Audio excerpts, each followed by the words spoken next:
युद्ध शुरू हुआ है उसके बाद से डिसरप्शन की स्थिति है, क्योंकि जितने भी पोर्ट है यूक्रेन में वो पूरी तरह से बंद हो चुके हैं। तो सनफ्लावर ऑयल की जो सप्लाई बंद हुई है और रूस के जो भी पोर्ट है वो एक दो ही ऑपरेशनल, तो कई तरह की दिक्कतें, एक तो शिपमेंट में इंश्योरेंस की दिक्कतें हैं, दूसरी तरफ कार्गोज नहीं है, तीसरा यूएस की जो पाबंदी है उससे पेमेंट सिस्टम की दिक्कत हो रही है। तो तमाम दिक्कतों के बीच में उसका स्पिल ओवर इफेक्ट बाकी खाने के तेल की कीमतों पर भी हो रहा है। और इस पर बात करने के लिए हमारे साथ जाने माने एक्सपर्ट दोराब मिस्त्री साहब है, डायरेक्टर है गोदरेज इंटरनेशनल के, और खाने के तेल में इनका बड़ा नाम है, और आज हमारे साथ लंदन से सीधे ज्वाइन किया है इन्होंने। सर स्वागत है आपका ईटी नाउ स्वदेश पर। सबसे पहला सवाल यही होगा सर, खाने के तेल की सप्लाई को लेकर जिस तरह से चिंता बनी हुई है, ऐसे में जितने भी इंडियन कंज्यूमर्स हैं उनको राहत की उम्मीद लगाए बैठे हैं, आपको क्या लग रहा है कब तक ये राहत इनको मिल पाएगी? विश्व मोहन, मेरा आपसे ग्रीटिंग, आपसे और आपके दर्शकों से। खुश बात यह है कि मार्केट के दाम पीक हो चुके। ये सारी जो समस्याएं आपने बताई, यूक्रेन का मामला, दुनिया में शॉर्टेज का मामला, ये सारी समस्याएं अब मार्केट डिस्काउंट कर चुकी है और अब पीक हो चुकी है, और यहां से कंज्यूमर को थोड़ी थोड़ी राहत मिलने की शुरुआत हो गई। आपने देखा होगा कि आज पाम में काफी बड़ा घटाव हुआ है, पाम के मार्केट में, और मेरे हिसाब से ये अप डाउन चलेगा, लेकिन इन जनरल भाव थोड़े थोड़े धीमी धीमी सी हल्की सी मंदी आती मुझे नजर आ रही है। और इसका कारण ये है कि मार्केट में काफी फुगावा आ चुका था। ये सारे स्पेक्यूलेटर, ट्रेडर, सब ने सारे फैक्टर के लिए को लेकर एक फुगावा जैसा बना दिया था। और आपको मालूम है कि पाम के दाम 8,000 रिंगिट तक पहुंच गए थे, सनफ्लावर ऑयल के दाम $2,400 एफओबी हो चुके थे। तो अब ये दाम से काफी डिमांड डिस्ट्रक्शन हुई है, काफी डिमांड कम हुई है, और लोगों के पास जो स्टॉक था वो स्टॉक धीमे धीमे बाजार में आ रहा है।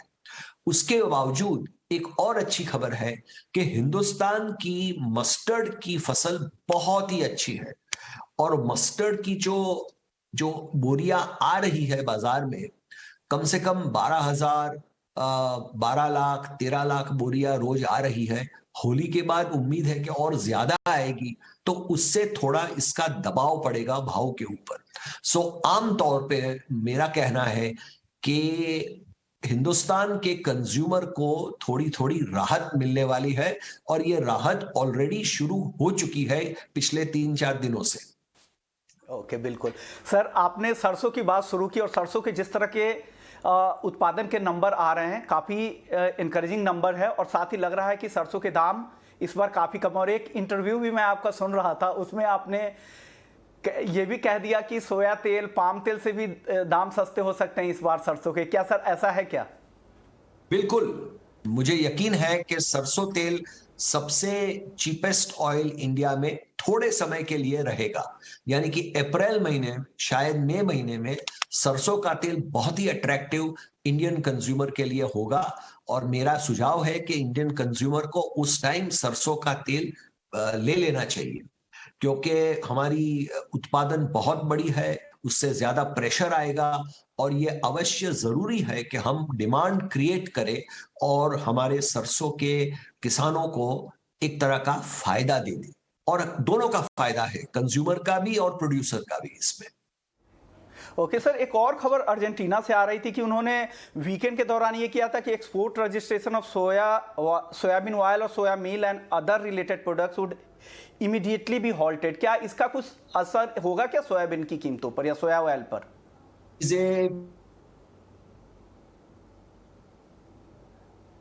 तो अर्जेंटीना वाले ये करते हैं, ये नाटक करते हैं और ड्यूटी बढ़ाते हैं, फिर कभी कभी जब डिमांड नहीं होता है तो ड्यूटी थोड़ी घटाते हैं। याद रखिए कि ड्यूटी जैसे बढ़ाते हैं वैसे उनकी करेंसी भी गिरती जा रही है, तो ये काफी, इसमें कोई बहुत ज्यादा फर्क नहीं पड़ने वाला है। मेन फर्क ये है कि पाम, जो कि सन ऑयल और सोया ऑयल के करीब आ चुका था और कभी कभी थोड़ा ज्यादा महंगा भी हो चुका था, वो अब वापस सस्ता हो रहा है और अपनी डिमांड को वापस अट्रैक्ट कर रहा है। तो इसके जरिए मेरे ख्याल से सारे दाम पीक हो चुके हैं और अब थोड़ी थोड़ी धीमी धीमी मंदी आएगी, एकदम मंदी नहीं आएगी। आज से आप 4 या 6 हफ्ता तक ये भाव टिकेंगे, उसके बाद धीमी धीमी मंदी आने वाली है बाजार में। सर एक पाम तेल पर वापस से एक और सवाल सर, इंडोनेशिया ने जिस तरह से अपने जो वहाँ के प्रोड्यूसर्स हैं उनको कहा है कि पहले जो 20% का कैप था जो डोमेस्टिक मार्केट में बेचना था उसे बढ़ाकर 30% कर दिया। हालांकि ये पॉलिटिकल डिसीजंस थे, तो क्या लग रहा है उसका असर होगा क्या इंटरनेशनल मार्केट में? हालांकि आज काफ़ी गिरावट आई है, इंट्राडे में 10% तक भी दाम गिर गए थे और अब आखिर में 5.5% के आसपास गिरावट दिखी। तो क्या लग रहा है पाम तेल में आगे कैसा मार्केट दिख रहा है आपको? देखिए, ये जो आप बड़े बड़े प्राइस मूवमेंट देखते हैं, ये इनको हम टेक्निकल मूवमेंट कहते हैं कि जो लोग शॉर्ट है, जिन्होंने पहले से माल बेचा है, वो घबरा जाते हैं और माल खरीदना शुरू कर देते हैं। और कई सट्टेबाज है जो कि और दाम बढ़ाना की ट्राई करते हैं। लेकिन एक बात जरूर है, इंडोनेशिया का ये डिसीजन बिल्कुल गलत है और मैंने पब्लिकली पिछले हफ्ते से जोर शोर से बोलना शुरू कर दिया कि ये डिसीजन गलत है, ये पाम इंडस्ट्री के हित में नहीं है। और इंडोनेशिया की सरकार, जैसे कि हमारी सरकार पॉलिटिकल डिसीजन लेती है, हमारे यहाँ अच्छी तरह से इलेक्शन खत्म हो गए, अब हमारी सरकार पे प्रेशर उतना नहीं है। इंडोनेशिया की सरकार के ऊपर रमजान के महीने का प्रेशर है और शायद आज नहीं, कल नहीं, अगले सप्ताह नहीं तो मई महीने में तो जरूर ये DMO 30 जो इन लोगों ने लगाया है उसको चेंज करना पड़ेगा और डोमेस्टिक मार्केट को 20% पे टिकाना रखा पड़ेगा, नहीं तो इंडोनेशिया में स्टॉक बढ़ जाने वाली है। और अगर दाम इस तरह ऊंचे रहे तो डिमांड डिस्ट्रक्शन भी होगी। आप देखिए हिंदुस्तान की पाम की खरीदी कितनी घट गई है। अब तो ठीक है, इनका नसीब है कि सनफ्लावर नहीं आ रहा है तो उसके लिए थोड़ा ज्यादा पाम हमको लेना पड़ेगा, लेकिन हिंदुस्तान की खुद की उत्पादन, मस्टर्ड की उत्पादन और सोयाबीन जो हम इंपोर्ट कर रहे हैं, आप देखिए मार्च के महीने में 4.5 lakh ton soya oil Hindustan ship होने वाला है। साउथ अमेरिका से ब्राजील, अर्जेंटीना, पैराग्वे मिलके 4.5 lakh ton soya oil ship होने वाला है। तो इससे हमारी लोकल मार्केट में सप्लाई रहेगी और हमारे कंज्यूमर को ज्यादा इसके लिए तकलीफ नहीं होगी और उनको बुझाना नहीं चाहिए। कंज्यूमर्स के लिए राहत की खबर है और आपने साफ भी कह दिया कि धीरे धीरे यहाँ पर अब मंदी आनी शुरू हो जाएगी।